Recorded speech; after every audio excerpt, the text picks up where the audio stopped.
हो मनोज नहीं यादव रहा जी, है। अपने काम की लंबी लाइन खींचिए ना, कोसने से बात नहीं बनेगी बिल्कुल भी। और दूसरा, ये सच है, मेरे सहयोगी राजीव भी बता रहे हैं, विशाल भी वहीं पर हैं और गौरव भी वहां से होकर आए हैं। जो कांग्रेस का वादा है पुरानी पेंशन व्यवस्था को बहाल करने का, ये एक बड़ा फैक्टर साबित हो सकता है। इसकी काट क्या है बीजेपी के पास हिमाचल विधानसभा चुनाव में? विपनेश जी, आपको आवाज आ रही है क्या? अब आ रही है प्रॉपर, बोलिए। ठीक। देखिए विपनेश जी, सर्वप्रथम तो मैं बता दूं कि देखिए राज नहीं बदलेगा, रिवाज बदलेगा। और आप देखिए जिस तरह से उत्तर प्रदेश में हुआ, उत्तराखंड में हुआ, और ये भी कहा जाता था कि जो मुख्यमंत्री अगर नोएडा आता है तो दोबारा मुख्यमंत्री नहीं बनता है। Bharatiya Janata party trend setter है, ट्रेंड फॉलोवर नहीं है। ये कांग्रेस पार्टी हो सकता है ट्रेंड फॉलोवर हो।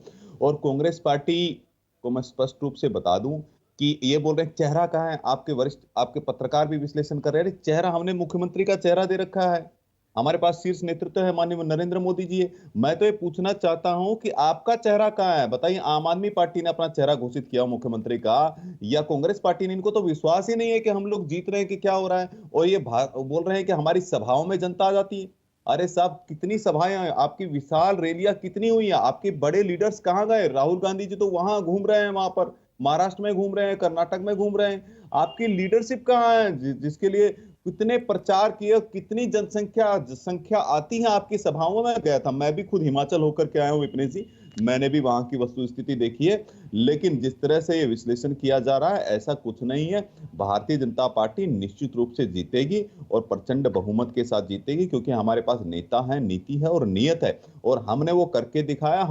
हम लोग विनाश से विकास की यात्रा करते आए हैं। और हमारे पास माननीय नरेंद्र मोदी जी का नेतृत्व है। उनकी कनेक्टिविटी देखिए, एक हिमाचली बहन का बनाया हुआ कपड़ा पहन करके बाबा केदारनाथ जाते हैं। आज भी मैं सोलन की सभा में था प्रधानमंत्री जी के कार्यक्रम में, उन्होंने वहां के जो मनोहर जी हैं, जो चने वाले हैं, उनके साथ वो जुड़े हुए हैं। अभी भी उनको याद है, जिन जिन घरों में वो गए हैं उन कार्यकर्ताओं के नाम याद है। तो ऐसी कनेक्टिविटी उनके साथ में है, हिमाचल के लोगों के साथ में उनकी कनेक्टिविटी है, अपनापन उनके साथ में है। और अनमा आचार्य जी कहती हैं, ये आरोप लगाते हैं, प्रत्यारोप लगाते हैं, यही टीवी चैनल पर बैठकर बोल रहे हैं ये प्रधानमंत्री जी की माता जी है। और उनके लिए किस तरह का इन्होंने एक ट्विटर पे ट्वीट किया था, किस तरह से उनके लिए क्या शब्द लिखे थे। तो इस तरह की घृणित राजनीति करना, निकृष्ट राजनीति करना है कांग्रेस का चाल चेहरा चरित्र है। और नरेंद्र मोदी जी को गाली देना, जहां नहीं तक मनोज जी, मैं चैलेंजेस की बात कर रही हूँ, उसको दरकिनार करना हो सकता है भूल साबित हो। जैसे ये बात अब छिपी तो है नहीं है, आपने कहा कि पार्टी का इतना बड़ा कैडर है, उसमें कई कई उम्मीदवार मैदान में हैं,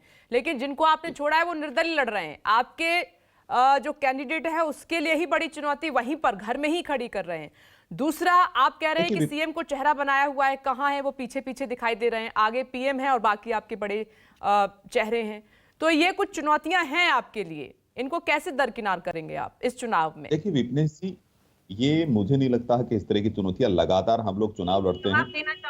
माननीय नरेंद्र मोदी जी का हमारा पास बड़ा चेहरा है, वो सब स्टेट के मुख्यमंत्री है। लेकिन मैं कहता हूं, जितने झूठे वादे ये लोग करते हैं, गंगा जल हाथ में लेकर कहते थे 1 2 3 4 5 6 7 8 9 10 दिन के बाद में अगर नहीं इनका कर्जा माफ हुआ तो मैं बस मुख्यमंत्री हटा दूंगे, राहुल गांधी जी कहते थे। ये संकल्प पत्र के समय ये लोग गंगा जल हाथ में लेकर कसमें झूठे वादे करते हैं, और फिर क्या होता है, झूठे वादे इनके लेकिन पूरे नहीं प्रियंका कर जी पाते कह रही हैं कि एक दवाई से अगर आप बीमार हैं तो क्या वो दवाई दोबारा पीना चाहेंगे आप?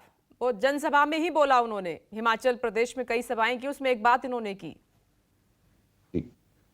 देखिए ऐसा है विपनेश जी, अनुमा जी आ रही हूँ, धैर्य रखिए, एक और स्पोक्सपर्सन मैं है हमारे इतना ही साथ। बोलूंगा कि भारतीय जनता पार्टी निश्चित रूप से जीत रही है। और जो हमने 11 संकल्प लिए हैं, 11 कमिटमेंट लिए हैं, महिलाओं के लिए लिया है, शैक्षणिक और सरकारी नौकरियों में हम 33% आरक्षण देने वाले हैं। और जहां तक ओल्ड पेंशन स्कीम की बात है, उस पर भी एक कमेटी बनाने की पार्टी ने संज्ञान में लिया है। और जिस दिन संकल्प पत्र की घोषणा हो रही थी, उस दिन ये सवाल आया था पत्रकार बंधुओं की तरफ से भी। और हमारे हमारे नेताओं ने कहा कि एक कमेटी बनेगी, उसके ऊपर विचार विमर्श किया जाएगा। लेकिन केवल एक ही मुद्दा नहीं है, वहां पर रोजगार का भी मुद्दा है, विकास का मुद्दा है, भ्रष्टाचार का मुद्दा है। कि भ्रष्टाचार से कैसे मुक्त कोई रख सकता है तो भारतीय जनता पार्टी कर सकती है, रोजगार कोई दे सकता है तो भारतीय जनता पार्टी सकती है, महिलाओं के विकास कोई कर सकता है तो भारतीय जनता पार्टी कर सकती है। ये डिफरेंस वहां पर है कि आपको एक भ्रष्टाचारी सरकार चाहिए, कांग्रेसी सरकार चाहिए, या फिर एक विकास की सरकार चाहिए जो नए नए कीर्तिमान गढ़े, वहां पे सड़कें वहां की अच्छी हो, और जो विकास की गाथा है जो हिमाचल ने लिखी है पिछले 5 सालों में, उसको उत्तरोत्तर कैसे बढ़ाए।